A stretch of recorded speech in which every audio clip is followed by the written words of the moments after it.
Hello friends, today's video is about chlorine and its compounds which have many applications in water treatment. We will also be looking at a small experiment to calculate chlorine content in water. We thank the STEAM Club for giving this wonderful opportunity and the wonderful guidance from Professor Harikumar sir. Let's see what is chlorine. Most of you guys would have heard of an element named chlorine when studying periodic table. Chlorine is a chemical element with the symbol Cl and atomic number 17. On day-to-day life, we use chlorine as a disinfectant for water and in medicines. Let's see some more applications. We can see chlorine and its components in bleaching of paper and in textile industries. Also, we see it as a disinfectant in municipal water supplies for household bleaches and act as an germicides. Chlorine is also in production of many chemicals. We also see in metallurgical process. Let's now see this water treatment before proceeding to how chlorine is used in water treatment. Water treatment is a process of removing impurities in water from industry, sewages, and then releasing back to the environment. The process of treating water is quite simple. It is divided into primary and secondary process, where primary treatment involves removing of heavy impurities like slits and debris, and secondary treatment involves disinfection and sterilization. So this is where the chlorine is used.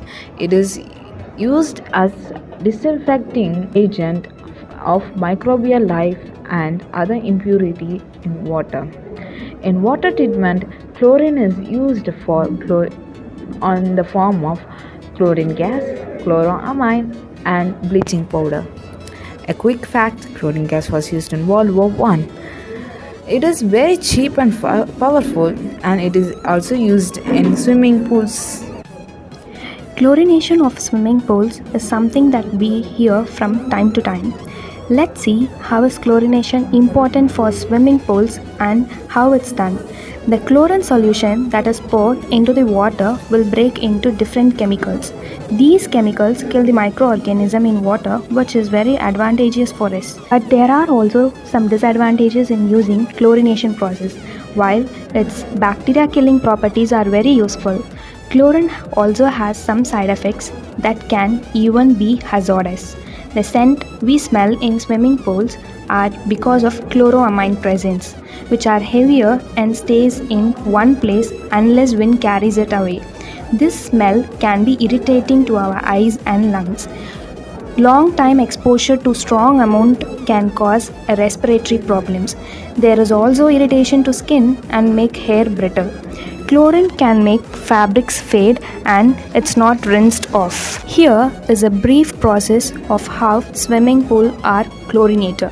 First, we need to test a sample of water for the composition in it. Then buy some chlorine of choice. So let's say a solid chlorine, and by prescribed amount we need to measure the chlorine. Then add the chlorine amount into a bucket of water. Mix it well. Then pour it along the perimeter of pool.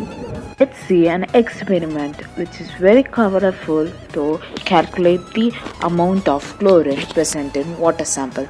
As we know, more amount of chlorine in water is no good. The precise maximum amount of chlorine in water should be not more than 250 ppm. Thus, we use agentometry to know the amount of chlorine present in water. Agentometry is volumetric analysis involving chloride ions in water.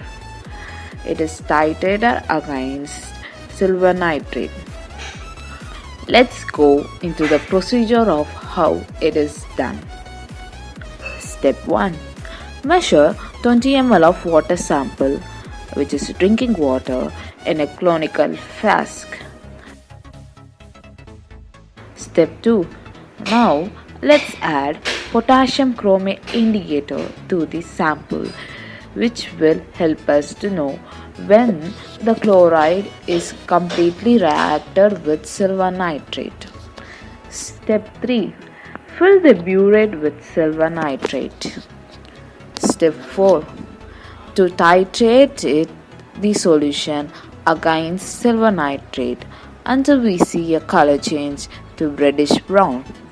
The reddish brown color change is due to excess silver nitrate reacting with potassium chromate.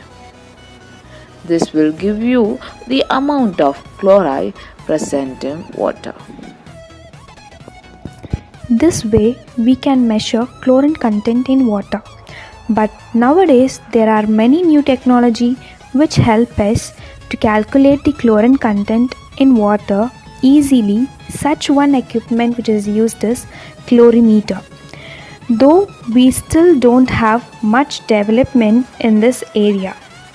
So we hope the topic we discussed today ignite the fire of creation in your minds. Thank you for your time.